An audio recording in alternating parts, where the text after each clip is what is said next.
Dalil keempat penuntut umum tersebut adalah dalil yang runtuh dengan sendirinya.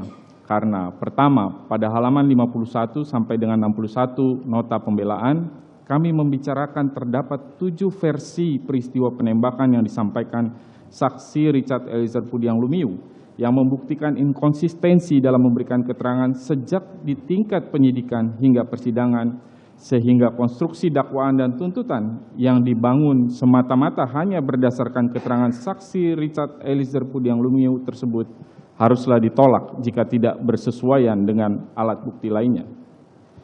Tim penasihat hukum tidak membahas mengenai adanya perencanaan peran terdakwa Ferdy Sambo sebagai intelektual dader dan kualitas keterangan saksi Ricky Rizal Wibowo dan saksi Kuat Maruf sebagaimana ditanggapi oleh penuntut umum dalam halaman 11 repliknya. Sehingga dalil nirsubstansi penuntut umum tersebut tidak relevan dengan argumentasi pembelaan yang disampaikan oleh tim penasihat hukum. Kedua, berkaitan dengan peran terdakwa Ferdy Sambo sebagai intelektual dader, akan tim penasihat hukum jabarkan secara rinci pada argumentasi tim penasihat hukum dalam huruf J duplik ini.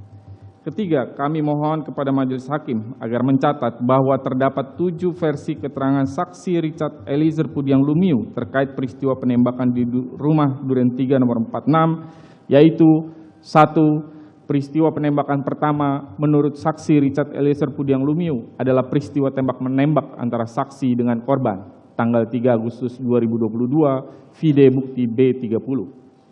2. Peristiwa penembakan versi kedua menurut saksi Richard Eliezer Pudiang Lumiu adalah seluruhnya dilakukan oleh terdakwa Ferdy Sambo.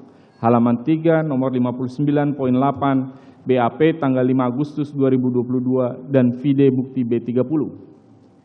3. Peristiwa penembakan versi ketiga menurut mantan penasihat hukum saksi Richard Eliezer Pudiang Lumiu, yaitu Muhammad Burhanuddin yang disampaikan pada tanggal 8 Agustus di berbagai media. Saksi Richard Eliezer Pudiang Lumiu hanya melakukan 1 kali tembakan dan sisanya dilakukan oleh pelaku lain. Vide bukti B30. 4. Peristiwa penembakan versi keempat menurut saksi Richard Eliezer Pudiang Lumiu, penembakan dilakukan sebanyak 3-4 kali menggunakan senjata api Glock 17 dan kemudian terdakwa Ferdy Sambo melakukan penembakan. Halaman 10-12 nomor 29 BAP tanggal 15 Agustus 2022. Peristiwa penembakan versi kelima menurut saksi Richard Eliezer Pudiang Lumiu, penembakan dilakukan oleh saksi Richard Eliezer Pudiang Lumiu sebanyak 3-4 kali menggunakan senjata api Glock 17 dan terdakwa Ferdy Sambo melakukan penembakan menggunakan senjata api Glock 19 halaman 9-10 nomor 13 BAP konfrontasi tanggal 18 Agustus 2022. Berkaitan dengan keterangan tersebut, tidak terdapat senjata api Glock 19 yang dihadirkan di persidangan pada perkara akuo dan tidak ditemukannya proyektil, serpihan, peluru, dan selongsong peluru yang menunjukkan terdapat fakta digunakannya senjata api Glock 19 sebagai alat untuk membunuh korban.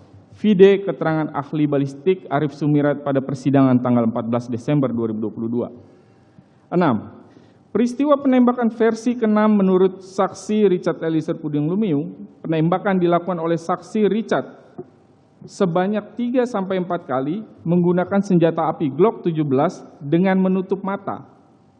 Dan terdakwa Ferdy Sambo melakukan penembakan menggunakan 2 jenis senjata api.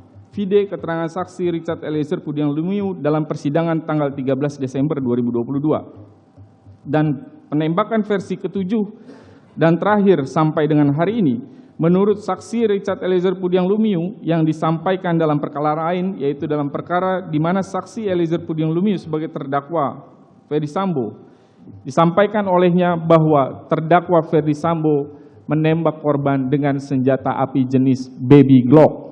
Sementara dalam perkara akuo tidak terdapat senjata api jenis baby Glock yang disita dan dihadirkan dalam persidangan.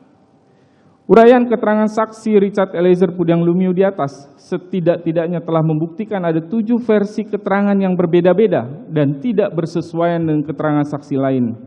Hal ini membuktikan bahwa saksi Richard Eliezer Pudiang Lumiu memberikan keterangan yang tidak konsisten, diduga berbohong dan bahkan tidak bersesuaian dengan fakta yang terungkap di persidangan. Berdasarkan uraian tersebut di atas, dengan demikian, seluruh konstruksi dakwaan yang didasarkan pada keterangan saksi Richard Eliezer Pudiang Lumiu haruslah ditolak dan menyatakan terdakwa Ferdy Sambo tidak terbukti secara sah dan meyakinkan melakukan tindak pidana sebagaimana didakwakan pada dakwaan ke-1 primer dan subsidiar.